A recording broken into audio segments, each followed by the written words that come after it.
সবাই একসঙ্গে হওয়াটাই হলো বড় কথা। তো এই জন্যই হচ্ছে ঈদের পরে হোক আর আগে হোক, ঈদের আনন্দটা একসঙ্গে এনজয় করতে চাচ্ছি। শ্বশুর বাড়ি ওখানে বউ আর বাচ্চা যাচ্ছে, আমি যাব না। ঘুরতে যাবি ঈদের পরে, ঈদের আগে যাওয়া হয়নি। আসলে মানে এখন যে ভিড়টা আছে এটা আমাদের নর্মাল যে ভিড়টা থাকে সবসময় সেই ভিড়টা, মানে ঈদের যে ভিড়টা মানে সেই ভিড়টা এখন আর নাই।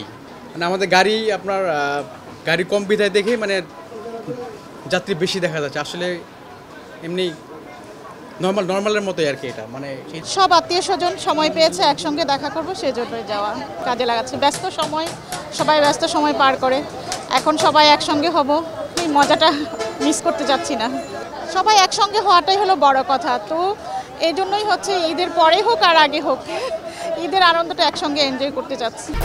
1, 2, 3 ঢাকায় জমি জিতে নিন 100% ক্যাশব্যাক সহ 20 কোটি টাকার পুরস্কার।